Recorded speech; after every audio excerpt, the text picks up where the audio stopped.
back to the Junius Maltby channel. Today is going to be a meandering historical discussion from various sources that I've read regarding what I consider to be the most haunted coin that I own, the most haunted mint mark, that P for Potosi, or in the words of some, it even stood for poison. It's the mountain that ate men, probably one of the most dangerous mines, the most infamous mines in world history. And it's you'll see as we read through some of the information regarding this particular mint, this particular mine, the impact it had on everything from the Spanish Empire going forward. And coinage as we know it, silver, the history of silver, its role, the international trade surrounding the Spanish real, which you all know we've read recently, an entire research paper just on that coin. And of course, this kind of ties into that. A lot of the images you'll see in this video of a graded PCGS Potosi 8 reals, that's my coin, and actually some of the images come from the website itself. As you know, when a coin gets graded by them, they kind of take pictures of it.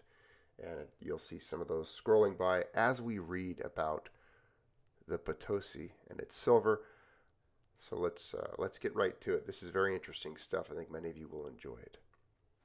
A decade after the Spanish conquistadors toppled the Inca Empire, 1532 to 34, an indigenous Andean prospector, Diego Gualpa, in 1545 stumbled into the richest silver deposit in the world on a high mountain of 4,800 meters, 15,750 feet, in the eastern Cordillera of the Bolivian Andes. Here in the shadow of what the Spaniards called the Cerro Rico, or the Rich Mountain, at 4,000 meters, 13,200 feet, a mining boom town quickly developed.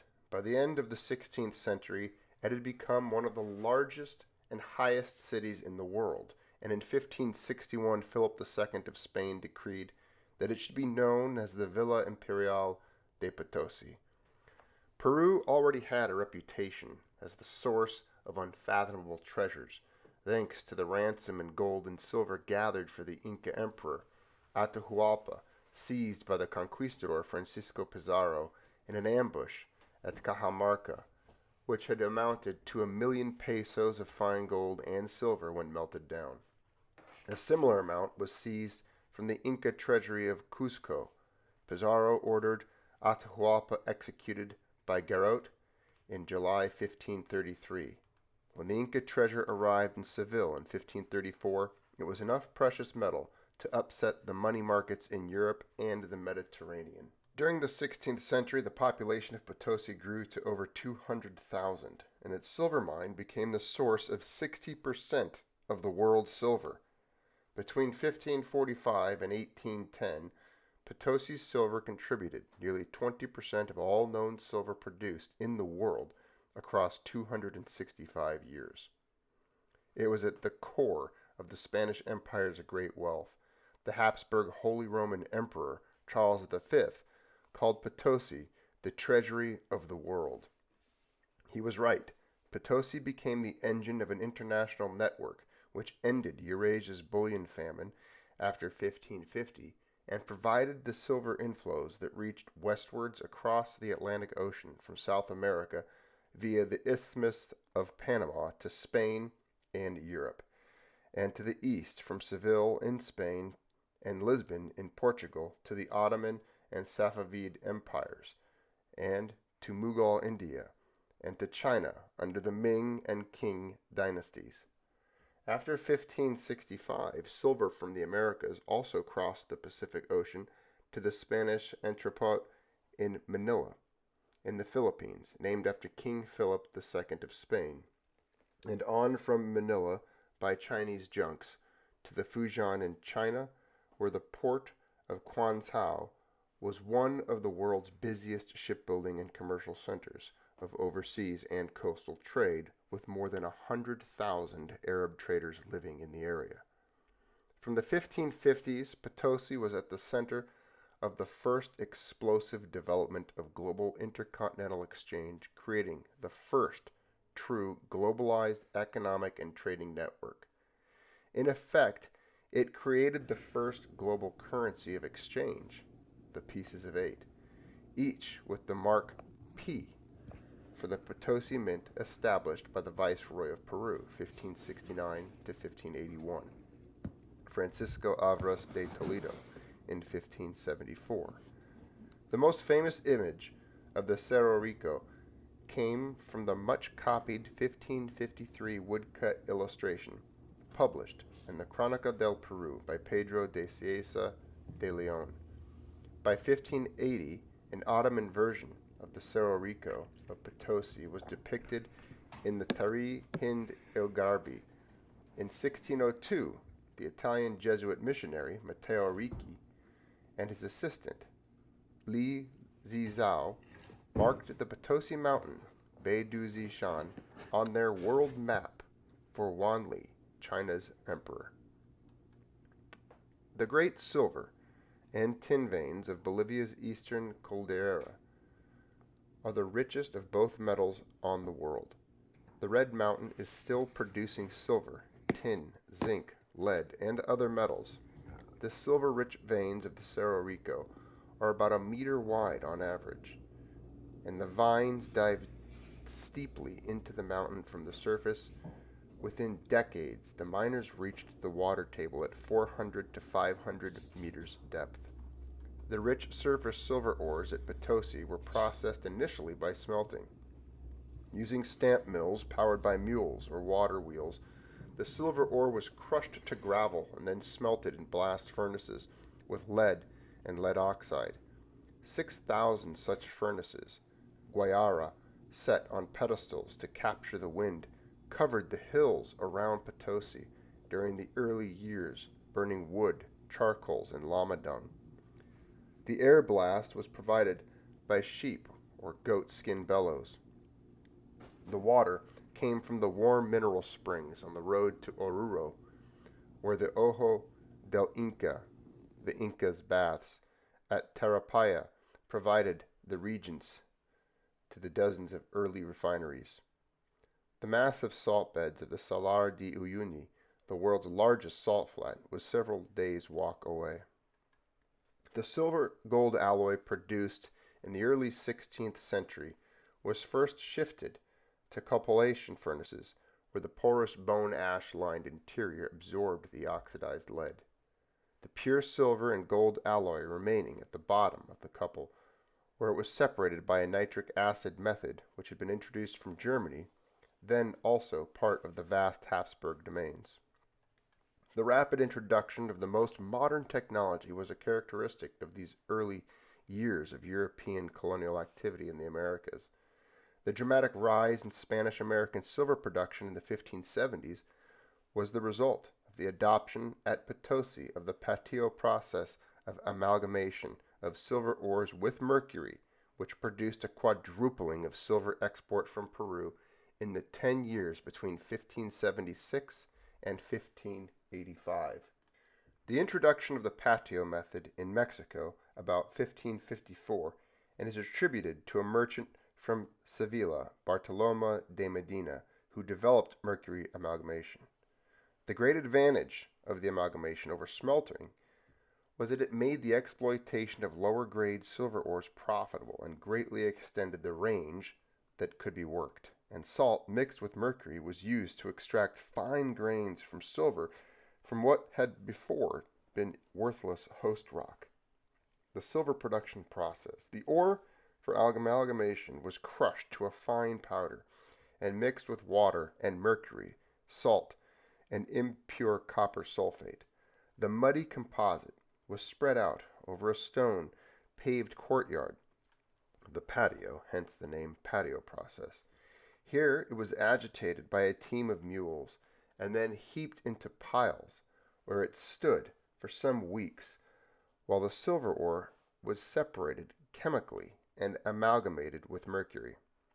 The mud was then washed away into troughs or vats, tingas, and the silver amalgam put into canvas bags, any free mercury filtering out. Pressed into bars, The residual amalgam was then placed into small conical furnaces, where the mercury was vaporized and recovered, though 1/4 of the mercury was lost in the processing of silver ore. The silver was then taken to the assay office for recasting and stamping with weight, fineness, and the royal coat of arms. Now you understand where the poison for the P comes from. If any of you are familiar with how hazardous it would be to be working around mercury in these ways, especially heating it up, mercury vapors and such, a lot of the people that were working under these conditions, as you'll find out later, died. Absolutely hazardous, very dangerous working environment. Not only from the mines, the collapsing of the mines and such, but just the vapors alone from this process of using mercury. The repossessing plants were called haciendas de minas, and were substantial establishments containing the stamp mill and incorporating the residence of the mine owner, his houses of workers and their families, as well as a chapel, stables for mules and horses, machinery sheds, and storehouses. The buildings were constructed near streams whenever possible because water was essential to operate the machinery of the mill. Since rain was unpredictable at Potosi, the Spanish Viceroy of Peru, Francisco de Toledo, decided to construct in the nearby Caray Mountains full-scale reservoirs linked by canals and aqueducts to Potosi, a huge public works project completed by thousands of Andean indigenous draftees. At Potosi, there were 120 processing mills in 1658. The mills were complex and expensive. In 1572, some had machinery, 18 feet in diameter and a foot wide, connected to an axle to lift and drop 6 stamp hammers. Others had a 24-foot mill wheel and 8 to 12 stamp hammers. Mercury was essential to the processing of silver ore and was imported from the Almaden mines in La Mancha in Spain. The heavy liquid metal was packed in sheepskins and shipped to the Americas, where the mercury is transported over the Isthmus of Panama and shipped down the Pacific coast, taken by mules and llamas to Arica, and then overland to Potosi. In 1563, this situation was transformed when a rich mercury mine was discovered at Huancavelica in central Peru.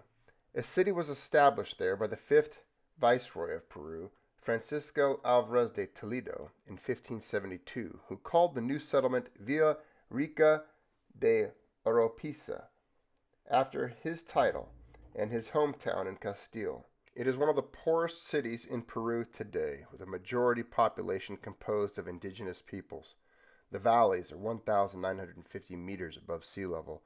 The snow-capped peaks that surround Huancavelica stand at 5,000 meters high. It is a cold and barren landscape.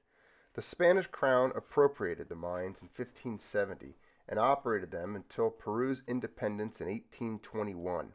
Huancavelica became the greatest jewel in the crown, and mercury became the basis on which the tax on precious metals, the quinto, was levied.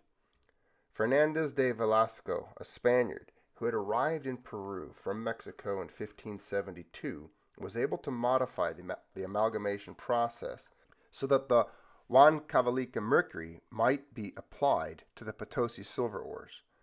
The consequence, in the words of the Viceroy Toledo, was to consummate the greatest marriage in the world between the mountains of Huancavelica and Potosi. Between 1576 and 1600, 2/3 of all mercury consumed in Spanish America came from the Peruvian mine.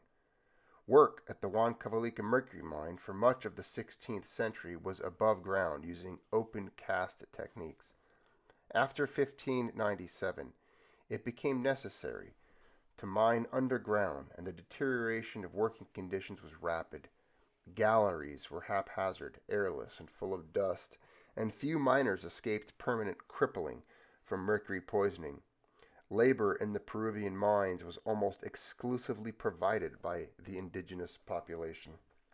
The Viceroy Francisco Alvarez de Toledo, who had fought the Ottoman Turks in Tunis and opposed the rise of Protestantism in Germany, and was close to the court of the now retired Emperor Charles V, had been sent to Peru by Philip II. He was the 5th Spanish viceroy, and he remained in Peru 11 years and 5 months and traveled in tours of inspection over 5 years and 8,000 kilometers over its territory. He was the only viceroy to visit Potosi. He ended the chaotic situation of the first decades of Spanish dominion. He overthrew the Neo-Inca state at Vilcabamba and defeated the last Neo-Inca ruler, Tupac Amaru, 1542 to 1572, and executed him in Cuzco. He forcibly resettled the Indian population in permanent settlements, reducciones. He established a Pacific fleet based in Callao, Armada del Mar del Sol, and in 1570 established the Inquisition in Peru. Above all, the viceroy, Toledo recast the mita, which was an Inca system of obligations in order to provide 1/7 of the able-bodied male indigenous Quechua and Aymara farmers and pastoralists of the highlands for various tasks in the Spanish sector of the colonial economy. 16 Andean provinces were designated to provide a labor pool for Potosi at any given time. 13,000 were obligated to work in Potosi, or they would be distributed to mines, stamp mills, or to various tasks in the city. At the Santa Barbara mine in Juan Cavalier, opened in 1564, 3,280 mita workers by 1577 were drafted in rotation to labor in the deadly Mercury mine. Andean caciques and curacas, local indigenous headmen, served as middlemen, fulfilling the labor quotas responsible to Spanish magistrates, capitates de la mita. These forced labor drafts were only outlawed in 1812 and were declared over by Simón Bolívar in 1825. The viceroy, Toledo, also established the mint in Potosi in 1574.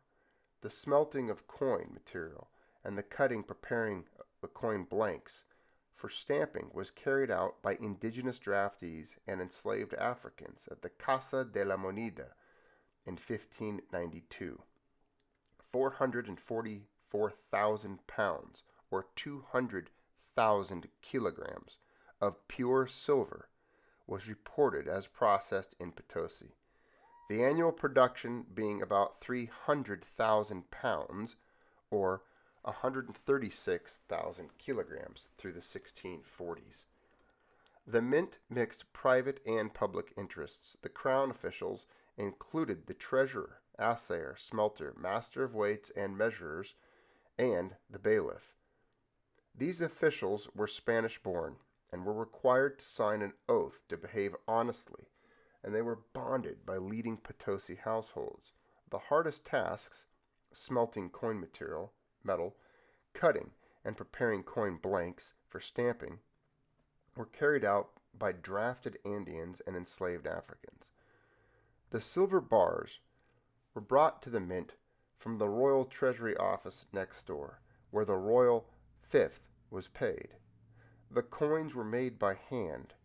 These were the famous silver pieces of 8, worth 8 reals, stamped with the coat of arms of the Habsburgs monarchy and a Greek cross with the lions and castles, and with the P for Potosi. The geographical mobility brought about by the massive impute of cheap, forced indigenous labor, and these transactions is hard to imagine, much less to quantify. But they were critical to the production of silver. It took 2 months for the 2,000 indigenous people required for the labor draft of Chiquito on the southwest shore of Lake Titicaca, together with their families, each with 10 llamas, to travel the 300 miles to Potosi.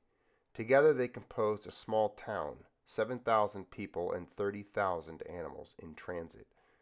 The contingent of Chiquito was only part of the 40,000 indigenous peoples encamped at the foot of the Cerro Rico, or traveling to and from the high plateau to meet their labor obligations. Luis de Campoche, claimed that the roads of Peru were so covered with people that it seemed that the whole kingdom was on the move. The Conde de Tipa claimed that without their labor, the America would sink into total ruin. Potosi mining methods. At Potosi, mining methods were primitive. Adits were dug deep into the side of the mountain in order to access the veins of silver ore. Conditions underground were harsh. The silver ore was loosened by hammers, picks, and crowbars, and carried in hide sacks weighing 100 pounds at a time to the surface. Access to the mines, Potosi reached a depth of 750 feet by 1600, was by ladders of twisted rawhide and wooden rungs, wide enough to permit 2 files of workers to climb up and down at the same time. Elsewhere, crude, noticed pine logs reaching up to 400 feet from the lower levels were used. Flooding was a constant problem, only partly overcome by such crude methods as hoisting out the water in leather buckets and the use of primitive pumps. In Potosi, miners might remain underground for the entire work week. Silicosis and pneumonia were common in underground workers. The toll of death, disease, and flight meant that not all the miners at Potosi were metayos. By 1600, half the mine workers were indigenous self-hired workers receiving wages. The silver produced in Potosi was carried on the backs of llamas and mules to the Pacific coast, from whence it was shipped from Arica to the Isthmus of Panama, where mule trains carried the silver overland to the Caribbean ports of Nombre de Dios. The sea connection between Panama and the Peruvian coast was especially difficult. Prevailing southerly winds made it almost impossible to reach Peru from Panama, except in January and February. The return voyage was easy and could usually be accomplished in less than a month. Cargoes for Lima were unloaded at Caloa and carried inland by mules in heavy carts. By the 1530s, some 30 ships a year were involved in the Panama to Callao trade. At the end of the 16th century, the number ranged from 50 to 60. Ships for the Pacific coastal trade were built in Nicaragua, Guatemala, or in Mexico, and could be as large as 300 tons. Silver was also carried via the Rio de la Plata, or the Silver River, following the reestablishment of Buenos Aires. There, it's pronounced properly. In 1580, African slaves were also sent by this route to Potosi until 1622, when the Spanish crown insisted that all African slaves for the Spanish-American Pacific Coast territories be sent via Panama, though the clandestine trade via Buenos Aires continued. The silver of Potosi thus stimulated the formation of a sophisticated regional and global trading network. Iron from northern Spain was essential to mining. Spain had some of Europe's richest iron deposits, and Basque ironmongers became essential to Potosi. Hardware had to be imported from Spain: ironware, nails, horseshoes, machetes, pickaxes, hinges, locks. These revolutionized Andean mining, as mine workers were now able to chip away hard rock. The imperial Villa de Potosi was on a barren plateau, devoid of everything needed for life and work. All had to be brought from afar. The growth of Potosi stimulated the regional economy. Louis Capoche, writing in 1585, observed that nothing in the way of food can be produced in Potosi or the surrounding areas except some potatoes, which grow like truffles, and green barley, which does not form grain because the cold is continuous.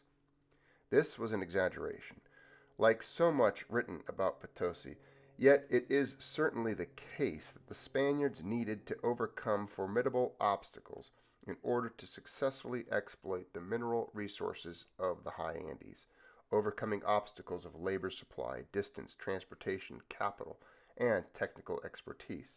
The demands of the mining community for supplies, food, and labor were so great that it opened up a whole spectrum of profitable opportunities and provoked a series of regional and international repercussions.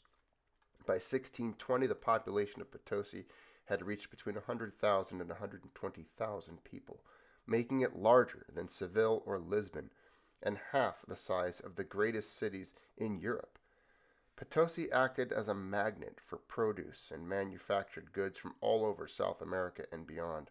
Agricultural and pastoral activities were stimulated on both sides of the Andes. Coca leaves were obtained from the steaming valleys of the eastern Andes and consumed in great quantities by mine workers during their week-long 12-hour-per-day shifts in the mines. Mate tea, held to be of medicinal value, was brought to Potosi from Paraguay. African slaves from Angola were imported clandestinely via Rio de Janeiro and Buenos Aires. Mules and cattle were raised around Cordoba and Tucumán province in present-day Argentina, literally the land of silver. Grapes and dried fish were sent from the Pacific coast for the richest citizens. Fresh fish arrived from the Pacific packed in ice. Textiles came from Cuzco or were imported from Europe via the official trade route through Panama or by the clandestine route through Brazil. No less vital were the bulky raw materials required by the silver mining and processing establishments: iron, salt, lead, litharge, copper, sulfate, mercury. A network of communications thus developed which joined the mining centers to the colonial capital, the seaports, and their regional supply zones. In the Viceroyalty of Peru, Juan and Potosi were over 1,000 miles apart. Mercury from Huancavelica was carried by llama and mule to the east of Chincha, shipped by galleons to Arequipa, and then transported overland to Potosi. From Lima, Arequipa, and Huancavelica, routes like Cuzco and Potosi crossed the Andes, Chaco, and Pampas to Buenos Aires. To service their trade routes, daft animals and required in vast numbers llamas and oxen, as well as specialized muleteers. The rise of silver production in Potosi also transformed the shipping in the Spanish Atlantic system. By 1531, silver imports into Seville passed gold by weight, and by 1561, silver imports surpassed gold by value. Although precious metals composed the highest percentage of the value of cargoes from the New World, products such as cochineal, silk, tobacco, indigo, and hides became increasingly important components of Spanish-American trade with Europe. In return came a diversity of European goods, wines, almost all from the Seville region, Andalusian olive oil and raisins, as well as the cloth of Castile and Flanders, paper and books. In addition, there was a demand for Spanish iron, which was shipped in bulk and worked up in Mexico and Peru. Above all was mercury, which was indispensable to extracting silver. The rise of bulky commodity exchange demanded larger ships, and the value of the cargoes carried demanded greater security.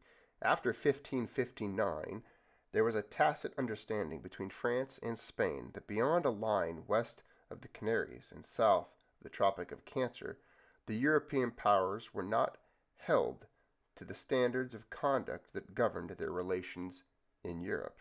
As the saying went, no peace beyond the line. The Spaniards, in response, instituted a system of armed convoys. In 1565, a fleet system took on a regular form. Routing and timing were governed by prevailing natural conditions. The French and English resorted to privateering, attacking the silver-laden ships or the ports where the bullion was loaded in the Gulf of Mexico, Veracruz, or the Caribbean, Nombre de Dios. The Spanish ships needed to be out of the Gulf of Mexico before the hurricane season and away from the coast of Cuba by early summer. Between 1550 and 1650, ships from Mexico and the Isthmus of Panama converged on Havana, where they took on water and supplies for the transatlantic voyage to Spain. The fleet bound for the Isthmian Caribbean port of Nombre de Dios, known as galleons, left Sanlúcar, the port of Seville, in mid-April. The Atlantic crossing took 5 to 6 weeks on average. The number of vessels arriving in Nombre de Dios ranged from 27.3 in the decade 1611 to 1620 to 20 vessels in the decade of 1681 to 1690. Nombre de Dios was a fever-ridden location, difficult to defend, and tended to be occupied only at the time of the arrival of the fleets.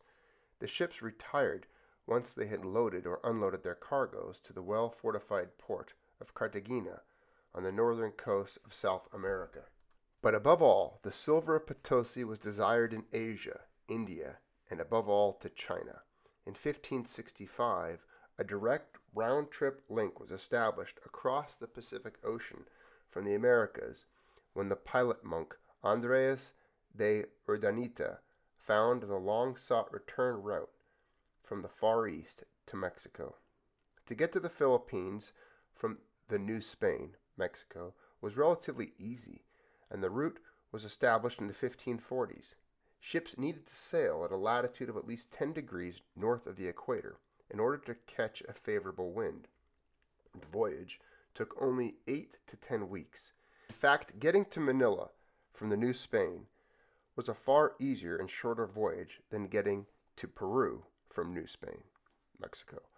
It was returning that posed the difficulties. Father Andres de Urdaneta succeeded in making the connection between Manila and the Mexican coast by sailing north of the 38th parallel north off the coast of Japan before catching the eastward blowing westerlies to take the route across the Pacific, reaching the west coast of North America before sailing south to Acapulco.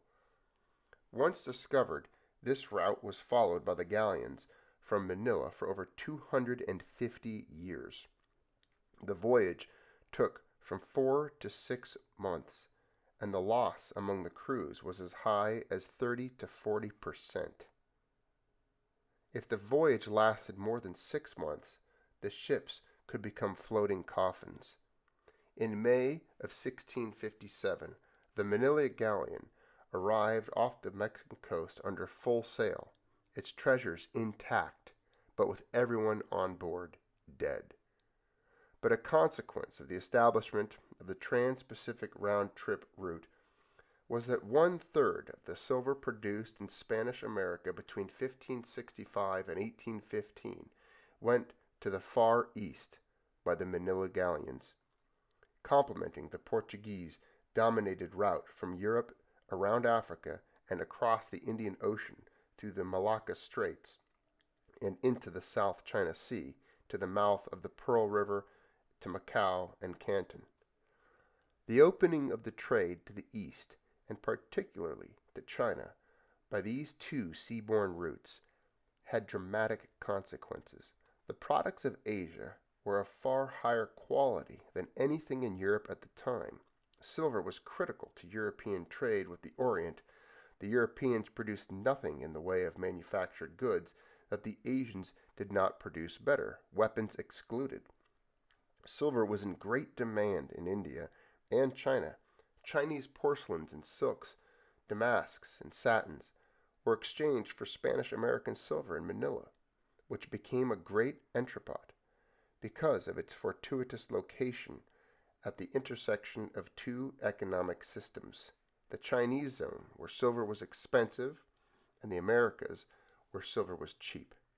Chinese merchants in Manila, mainly from Fujian, lived in an intramuros area known as the Parian, and grew in number some 150 in 1564 to 30,000 in 1603. The Chinese monetary system was especially responsive to the arrival to the Spanish-American silver.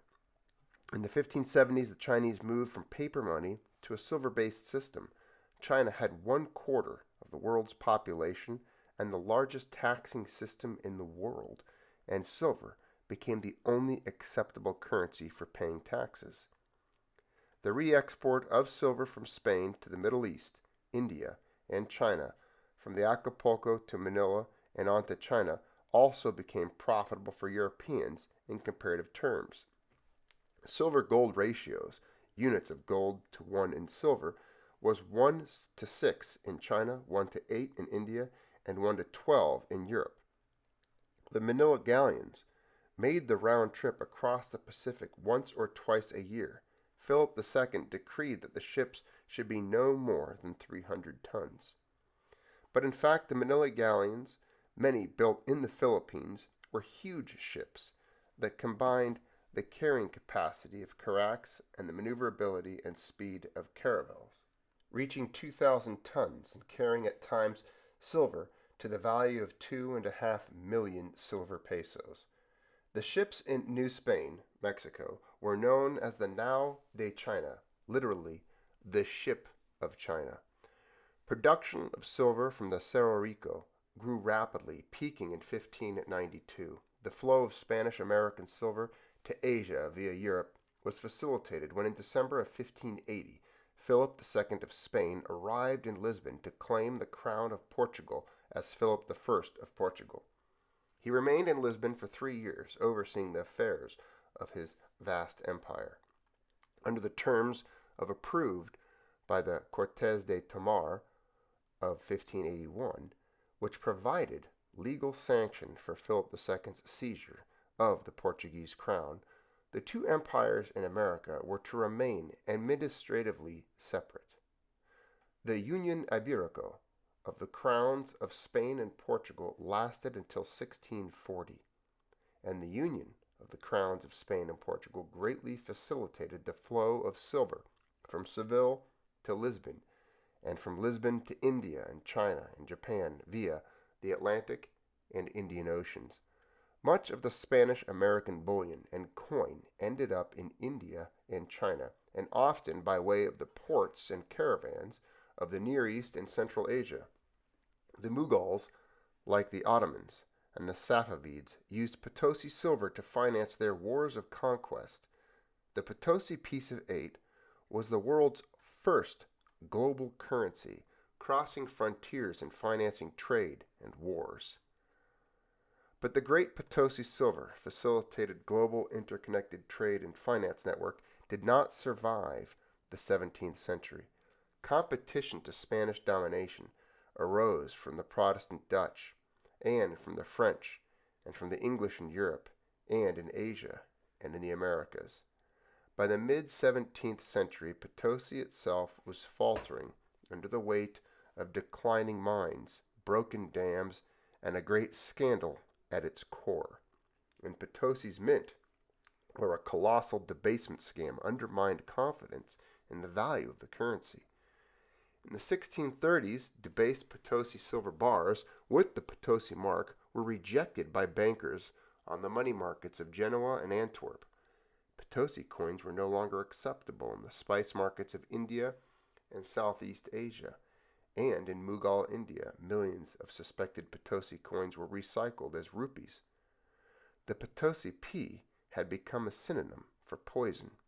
Portugal regained its independence from Spain in 1640, and with the assistance of the virulently anti-Catholic English Republic of Oliver Cromwell and of the English fleet under the parliamentarian Admiral Blake, English traders of the East India Company were beginning to find another locally produced and far more destructive and profitable Indian export that the Chinese loved as much as silver: opium. By then, the great days of Potosi were a thing of the past. Mexico's silver sustained the Manila galleons until the beginning of the 19th century, and the Bourbon monarchs of Spain attempted to revive Potosi in the 1780s.